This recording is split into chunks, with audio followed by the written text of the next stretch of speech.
Olá, bem-vindos.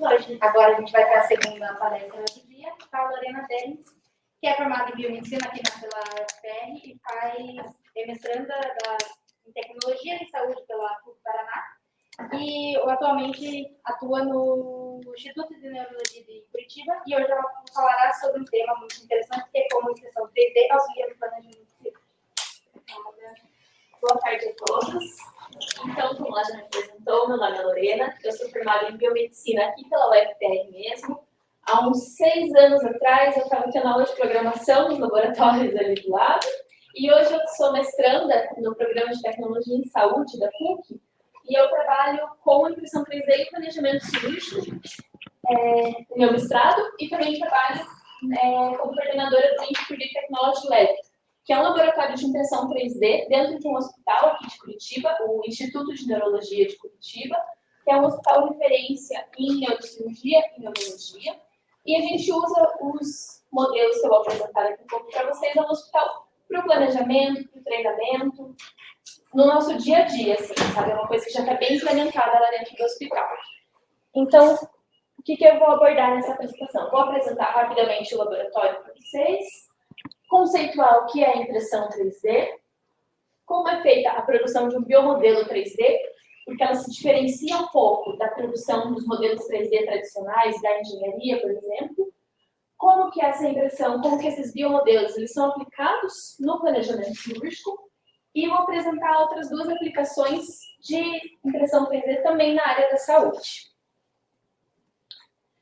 Então, aqui é a carinha do 3D Lab. Hoje ele está um pouquinho maior. A gente, então, tem só 2 impressoras. Uma impressora do tipo FDM, que é aquela impressora de filamento mais tradicional, e uma impressora de resina. Ambas as impressoras são desktop, ou seja, elas são baratas, acessíveis, fáceis de serem utilizadas, né? E nesse laboratório a gente faz a impressão de modelos 3D, de dispositivos, por exemplo, às vezes na cirurgia o cirurgião precisa de uma placa para colocar amostras, então a gente faz essa placa personalizada, sabe?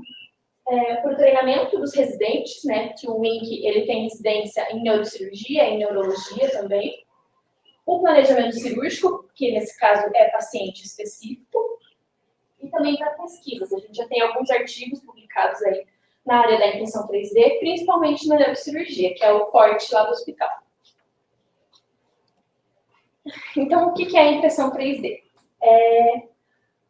A impressão 3D, na verdade, é o termo popular, tá? O termo técnico adequado seria a manufatura aditiva, mas ficou popularizado por aí, já todo mundo fala impressão 3D, né? Isso vai ser, então, um conjunto de tecnologias que vão fabricar objetos pela adição sucessiva de material em sucessivas camadas, a partir de uma representação geométrica tridimensional. Então, se eu tiver uma representação digital tridimensional de uma estrutura, basicamente eu posso imprimir ela, seja o que for, tá? E a impressão 3D, ela começou na indústria como uma forma de prototipagem rápida, ou seja, nas indústrias de engenharia, eles queriam fazer rapidamente o modelo de uma peça para ver como é que ia ficar aquela peça. Então, eles utilizavam a impressão 3D para isso, antes de fazer a peça final, por exemplo. Mas, hoje em dia, a impressão 3D já está nas casas de muitas pessoas, nos hospitais, universidades, escolas, já está muito disseminada por aí, né? Então, aqui a gente tem algumas técnicas de impressão 3D, tá? Entre elas, a fotopolimerização em cuba, que seria, então, a fotopolimerização de uma resina líquida, e essa resina fica numa cuba, como a gente vê nesse slide, aqui tem uma resina, e essa resina ela vai ser fotopolimerizada com uma luz UV, ou, então, às vezes, até uma luz laser, dependendo da impressora, tá? A outra é agetamento de material, agetamento de aglutinante, fusão de leite em pó, adição de lâminas e deposição com energia direcionada. Essas são impressoras 3D mais para a indústria, tá? São impressoras grandes que vão utilizar materiais de engenharia, que seriam metais, outros tipos de materiais, e também a impressora de extrusão de material, que é a mais popular, que todo mundo já deve ter visto por aí, que é a FDM, que usa os filamentos plásticos, tá? E como é que a gente faz essa produção do biomodelo 3D? Primeiro, o que é um biomodelo? Então, o biomodelo ele vai ser uma representação anatômica acurada de um órgão ou de uma estrutura do corpo, e ele vai ser produzido em impressão 3D a partir de exames de imagem. Esse aqui, por exemplo, é um polígono de Willis. Ele é a circulação cerebral, tá? É feito pelas artérias carótidas e todo um conjunto de artérias forma um polígono de Willis. Esse daqui é o exemplo de um biomodelo então, que a gente fez lá do lado, a partir de uma angiotomografia.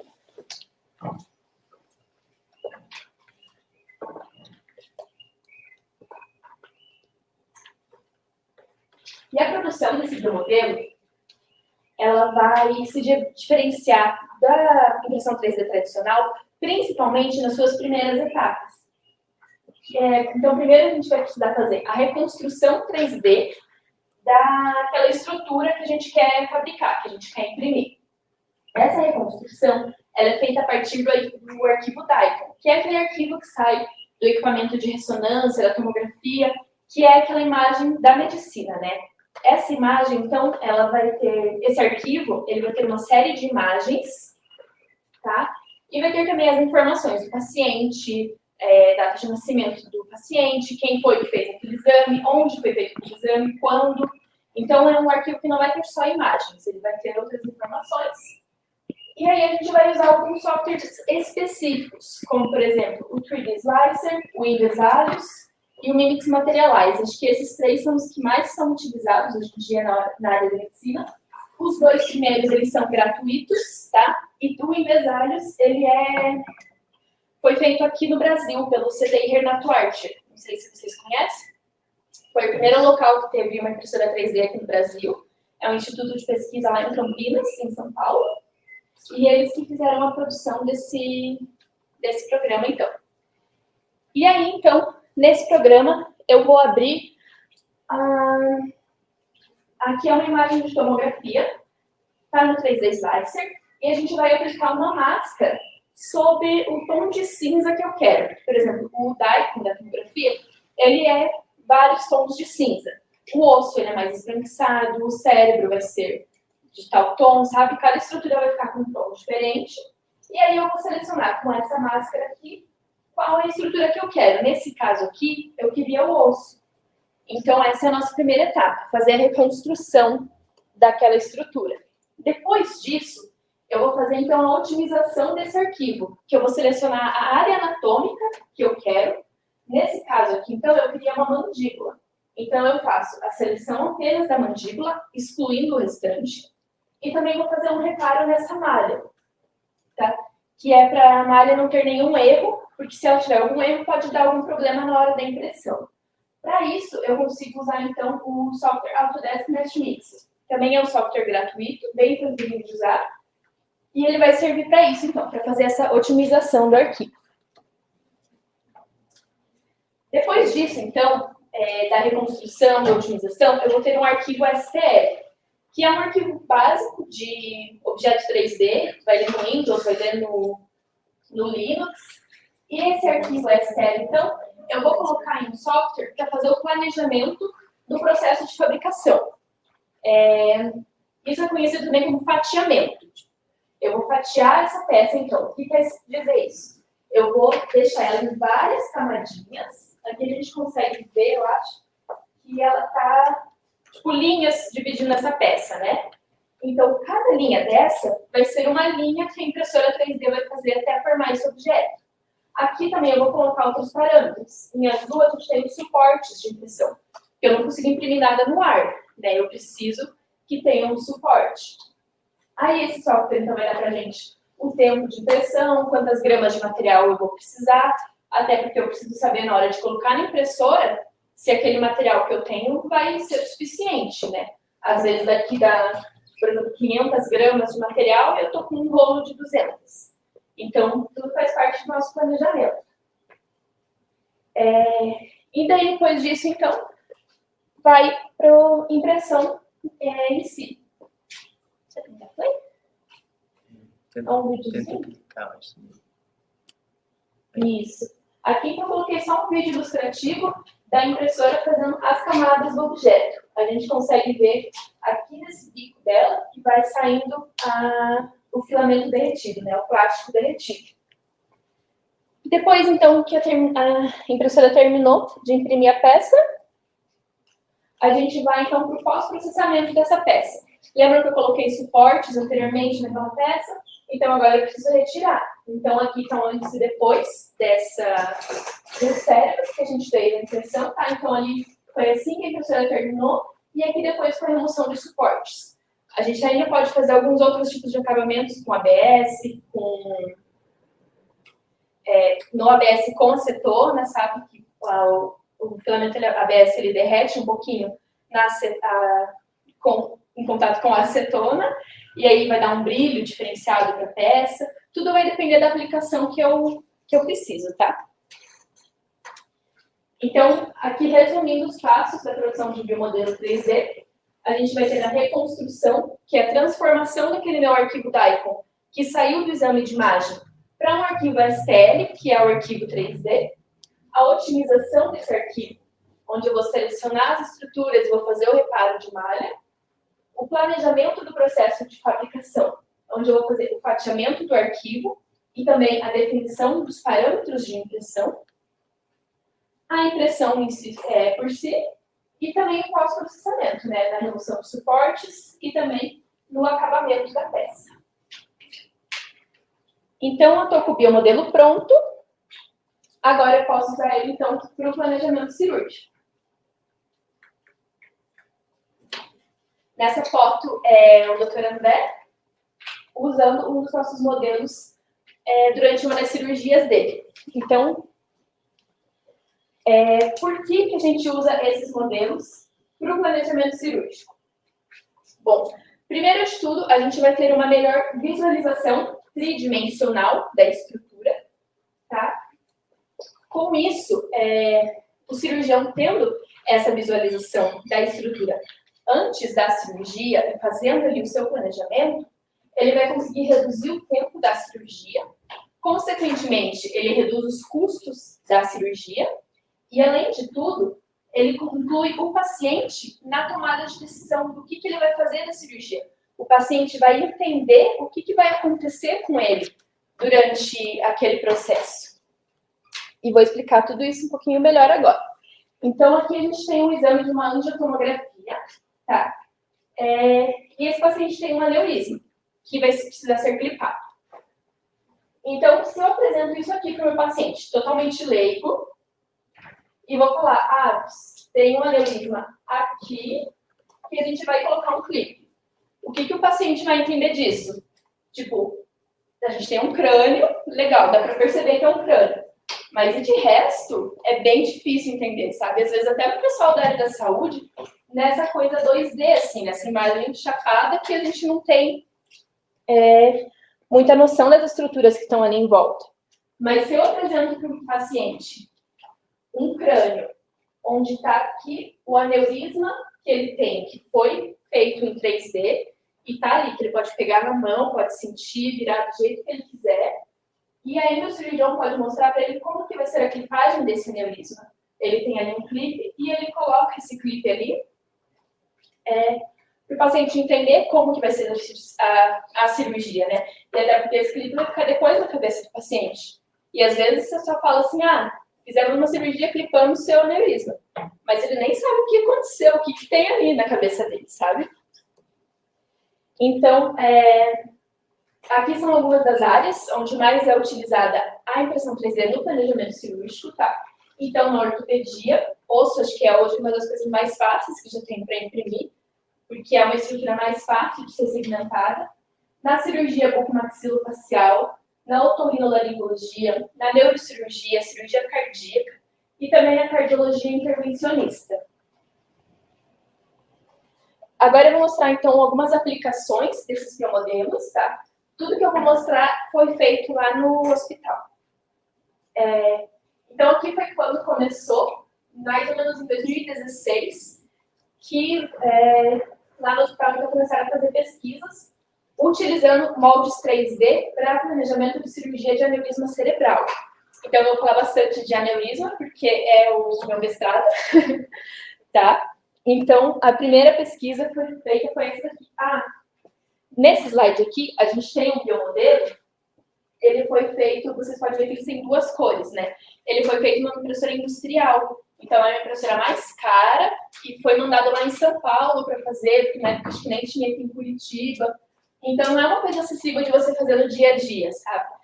Eu vou ter uma cirurgia na sexta-feira, vou lá pedir para eles fazerem um biomodelo para usar nessa cirurgia. Às vezes não dá tempo. Então, o que foi buscado lá no hospital foi ter as impressoras lá no hospital mesmo, para ter mais agilidade nesse processo, né? E o primeiro trabalho foi esse daqui, então.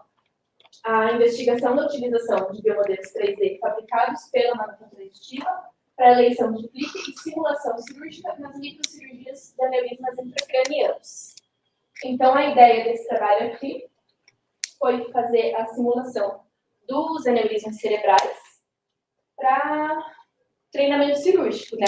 Para os residentes e também para os médicos staff já fazerem essa eleição dos clipes que seriam utilizados na cirurgia futura. Só que nesse modelo aqui, a dificuldade encontrada era fazer os aneurismas que fossem flexíveis e ocos, como uma artéria normal é, né? Então, a artéria tem que ter uma flexibilidade e tem que ser oca para passar o sangue lá dentro e tem que ter uma parede fina, que a espessura ali é de 0,2 milímetros, 0,1 milímetro, mais ou menos, de uma artéria cerebral, tá? E esse modelo aqui ele foi feito, então, produzido em ABS. Esse ABS foi recoberto com acetona, e aí o ABS foi derretido. Só que não ficava um aneurisma tão específico assim, porque às vezes a anatomia não ficava tão fidedigna, e você não consegue fazer a parede com a mesma espessura por toda a peça. Então, no meu mestrado esse ano, desde o ano passado, na verdade, eu tenho feito, então, quase o mesmo trabalho, só que a gente já tem tecnologias mais acessíveis agora, que é a utilização de uma resina fotocurável flexível. Então, eu já consigo imprimir essa artéria flexível, como a gente pode ver ali na primeira imagem, oca e transparente. Por que transparente? Eu posso passar ali um corante, por exemplo, depois da clipagem, e ver se esse aneurisma ele foi clipado mesmo. E isso a gente já consegue fazer, então, no nosso dia a dia. É uma coisa de 3 horas a gente consegue fazer uma artériazinha dessa. O crânio é mais demorado, porque é maior, é mais material, sabe? Mas a artéria já ficou uma coisa do dia a dia super rápida para a gente fazer. Então, o que acontecia nas cirurgias antes, no caso, sem o biomodelo para o planejamento cirúrgico? A gente tinha a manipulação excessiva dos vasos intracranianos durante a eleição do clipe cirúrgico, ou seja, até eu escolher qual clipe vai encaixar melhor ali naquela artéria, isso atrasava a cirurgia, o que também podia trazer complicações, como a ruptura intraoperatória do aneurisma, que acontecia em 3,8% dos casos. Rompeu o aneurisma, é sangue, é outra cirurgia já, fica mais perigoso para o paciente. E utilizando os biomodelos para o planejamento, então, teve uma ampliação da compreensão das estruturas vasculares, o que favoreceu a escolha do material a ser utilizado na cirurgia e, consequentemente, teve uma menor taxa de reposicionamento do clipe. Porque também, se o cirurgião fica ali colocando e tirando aquele clipe, pode romper o aneurisma. E o tempo médio de cirurgia era de 265 minutos. Já utilizando os biomodelos para planejamento, o tempo médio de cirurgia ficou de mais ou menos 209 minutos, ou seja, de quase 1 hora de redução de cirurgia.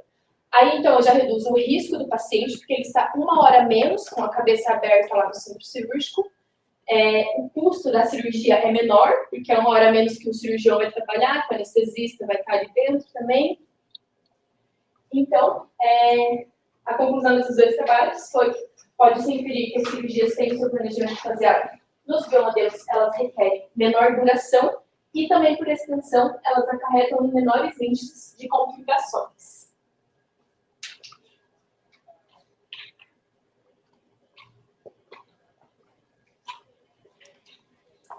Outra aplicação também foi para o planejamento pré-cirúrgico em cranioestenose. Então, a cranioestenose ela é uma complicação em bebês.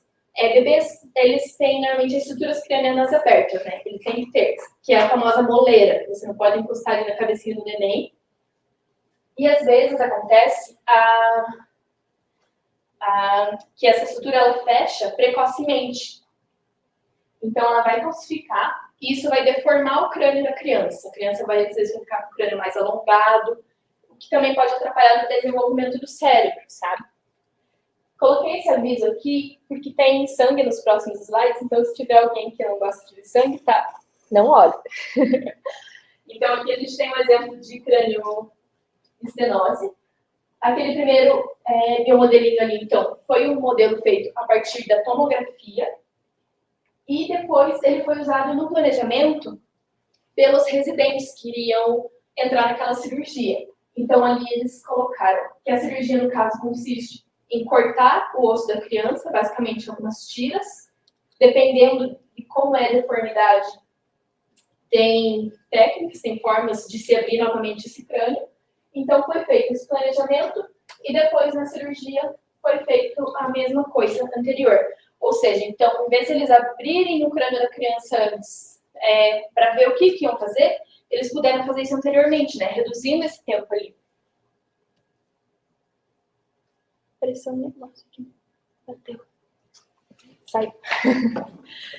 Esse outro aqui, então, foi também uma cirurgia de cranioestenose. E esse daqui, a criança tinha uma sonda. Na primeira imagem que a gente consegue ver, isso aqui era uma sonda. Então, além de planejar onde seriam os cortes ali no crânio, o cirurgião também precisava saber como é que ele ia desviar dessa sonda, para não ter que realocar, fazer uma nova cirurgia e colocar outra sonda. E outra coisa que a gente fez aqui foi fazer uma pele artificial. Então, isso aqui é aquele primeiro crânio lá recoberto com uma pele. Para também simular o corte com o bisturi dessa pele e tal, né? E daí ali no meio, então, é a comparação do crânio impresso com o crânio da criança na cirurgia. Na cardiologia intervencionista também é muito legal, porque acho que as tomas de coração são mais difíceis ainda de entender do que as tomas de crânio.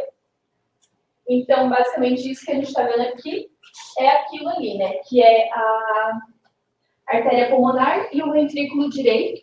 Então, ali o cirurgião, ele queria colocar um stent para alargar essa passagem aqui, que estava fechando. E aí, então, esse daqui também é o modelo flexível, feito com aquela mesma resina flexível dos aneurismas.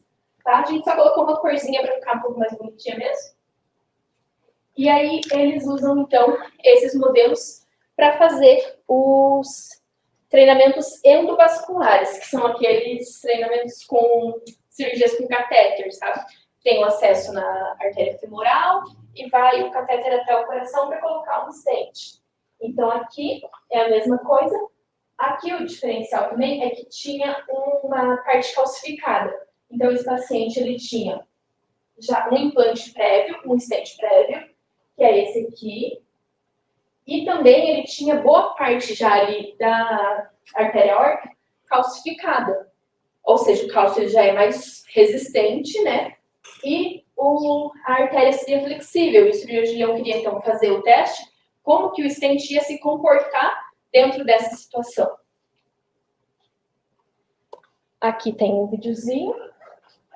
Esse daqui foi uma oclusão de apêndice atrial, tá? Então, é bem parecido com um stent também, que o cirurgião vai colocar ali. Então, ele está simulando que ele chegou com esse catéter até o apêndice e está abrindo o dispositivo ali para ver se esse dispositivo ia mesmo fazer essa oclusão que ele estava querendo, qual o tamanho da peça que ele teria que usar e tudo já para ele, tudo pronto para a hora da cirurgia, né? Ele não precisar entrar com o catéter no coração para daí ele pensar o que ele ia ter que usar. Na cirurgia bucomaxilofacial, a gente usa bastante também. A odontologia e o bucomaxilo, na verdade, são precursoras na área da saúde de usar a impressão 3D. Eles usam para muita coisa. E esse daqui foi um caso de cirurgia para retirada do dente do siso, que estava ocluindo a passagem dos dentes. E esse era um paciente criança, acho que tinha 12 anos esse paciente. E aí, então, a gente pensou, vamos fazer uma coisa que o paciente entender, né? Porque ele é mais jovem. Então, a gente pintou ali os dentinhos que seriam o alvo da cirurgia, né? O azul é o siso e o laranja é o dente ali que teria que ter espaço para crescer. E aí, o cirurgião conseguiu mostrar para ele, então, o que ia fazer. O que a gente vai tirar aqui. E aqui está aberto, tá? É essa peça aqui, cortada no meio. Porque aqui a gente não consegue. Aqui na cetazina a gente tem o siso, só que lá dentro, né? A gente não consegue ter a visualização do outro dente que está querendo nascer ali.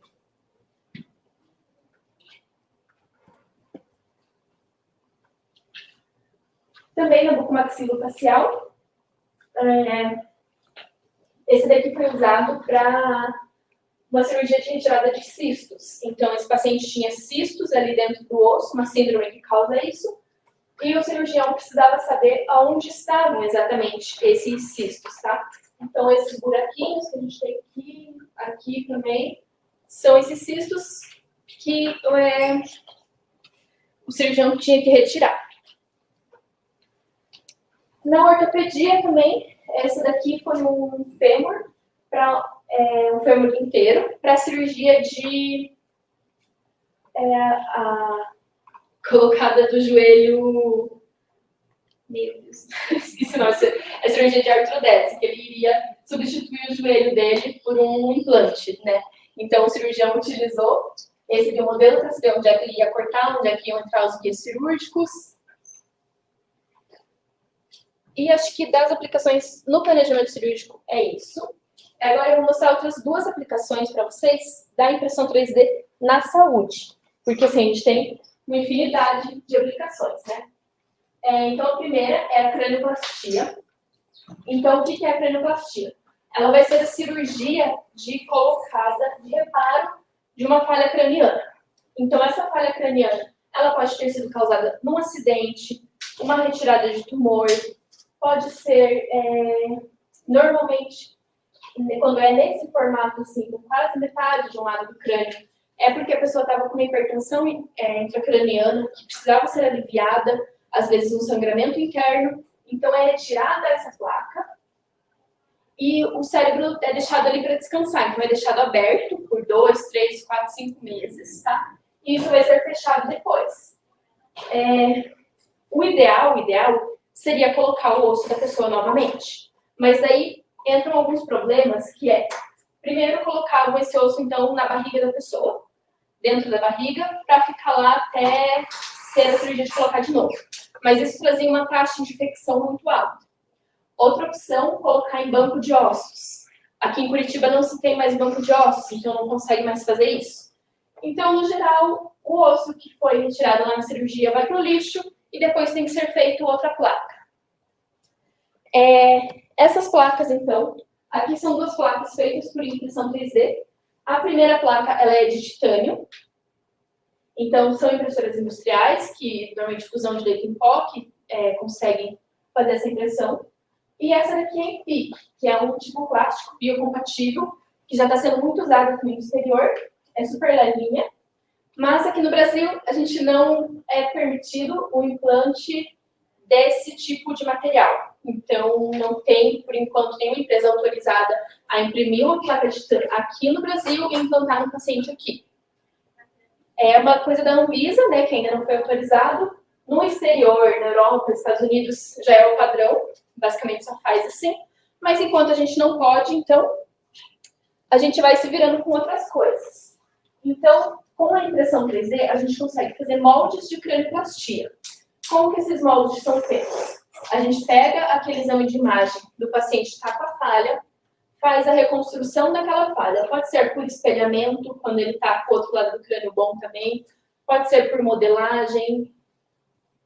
E aí, a partir dessa placa que a gente fez, com extrusão, é bem simples, assim, o software Meshmix, que a gente usa também. Então, a gente faz a extrusão dessa placa, consegue cortar ela ali, e aí fazer a impressão dela. Então, isso aqui é impresso em plástico, vai ser policarbonato, e é usado isso, então, na sala de cirurgia para quê? Então, ali a gente tem os 2 moldes, né? Aqui, os cirurgiões estão colocando cimento cirúrgico em cima dessa placa. Esse cimento cirúrgico, ele é tipo aquela massinha que coloca no dente, o dentista sabe fazer reparo. Então, é basicamente isso. E ele é biocompatível, pode ser implantado, é bem aceito pelo corpo. E ali a gente, então, vai conseguir formar a placa a partir desses moldes. Então, ali no primeiro, a gente tem a placa retirada já feita em cimento cirúrgico. E aqui a placa implantada. Então, aqui primeiro o cirurgião fez o teste, viu se essa placa ia caber certinho, coube. E depois, então, é só parafusar a placa, dar alguns pontos e tá pronto, basicamente. Então, é outra ferramenta que a impressão 3D traz e que possibilita a gente, tipo, arrumar, tornar a vida de uma pessoa melhor, sabe? Porque ela tava ali com um buraco na cabeça, pensa, às vezes fica assim, tipo, real, você consegue ver que a pessoa não tem pedaço da cabeça, é perigoso, se bater, vai direto no cérebro, né? E você tá dando ali uma vida melhor para a pessoa. Outra coisa, então, é a impressão 3D para o treinamento dos cirurgiões. Então, além daqueles biomodelos, a gente desenvolveu com um cirurgião lá no hospital, esse modelinho aqui, que eles são tarefas para o cirurgião fazer, para os residentes principalmente fazerem, para treinar as habilidades na cirurgia. Então, aqui, por exemplo, foi uma tarefa de levar um tubinho para o outro pote, de um pote para o outro. Aqui, levar umas argolinhas de um cone para o outro.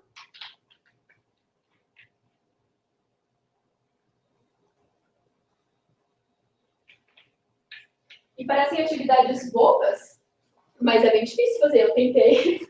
E ajudam muito na percepção ali do cirurgião. Isso é tudo feito no microscópio.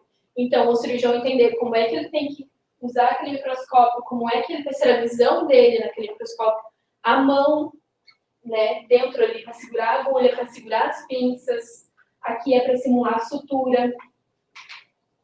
E isso tudo também a gente fez na impressora 3D. O cirurgião veio com as ideias, a gente fez a modelagem, utilizou um crânio, a partir de uma tomografia mesmo, né? Um crânio normal. E aí fizemos essa ferramenta de treinamento.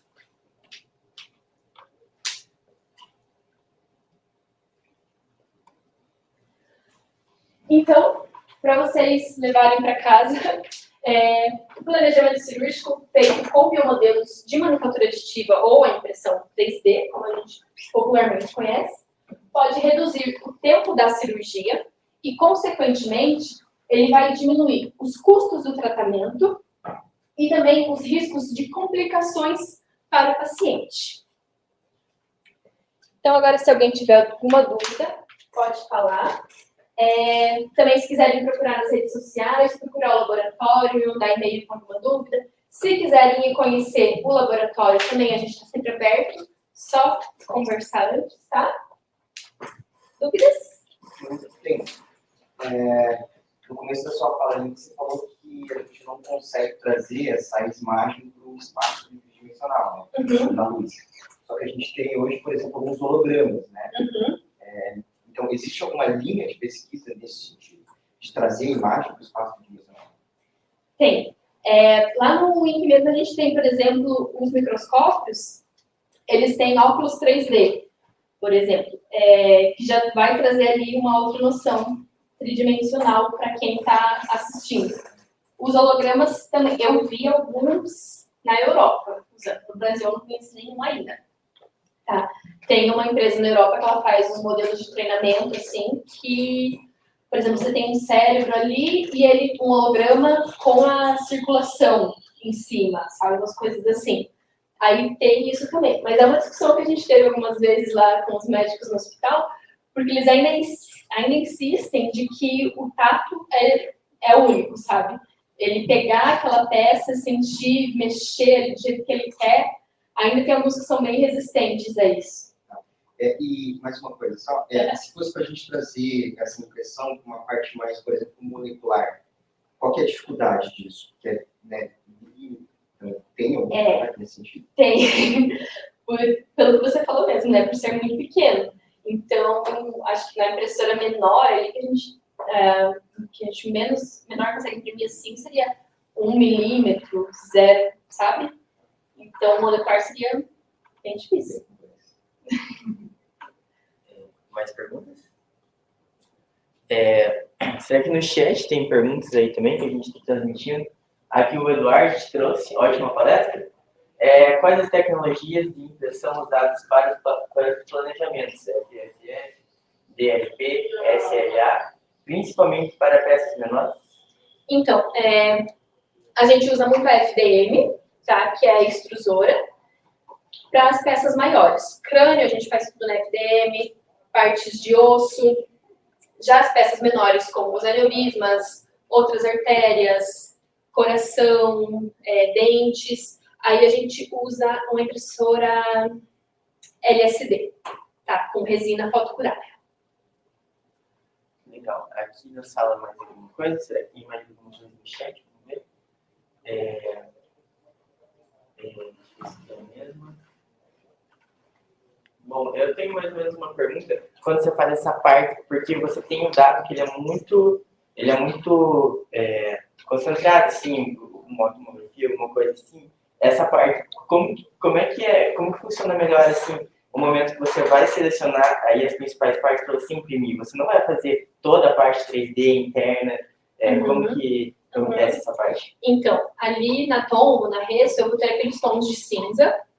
E aí o meu software mesmo, eu vou definir ali no software qual que é o threshold, o limite que eu quero de cinza ali, por exemplo, né? Então, a partir disso é que ele vai definir a parte que eu quero imprimir. Se eu escolher tudo, ele vai virar um blocão e eu não vou ter a diferenciação entre as peças. Até se eu quero imprimir em 2 partes, uma parte mais tecidos moles e uma parte mais osso, eu preciso segmentar em partes separadas. Entendeu? E aí no software mesmo é que eu escolho qual que é esse limite que eu quero. O próprio limite vai ser a representação do tecido. Isso. Legal. Então, acho que fechamos. Vamos ver se acho que não vai ter mais. Bom, então, muito obrigado aí, Lorena, por participar. Eu que agradeço. Obrigado por aceitar nosso convite e também por convidar para participar então, do nosso coffee break, que vai ser na sequência da palestra da Luciana. Tá bom, muito obrigada. Obrigado.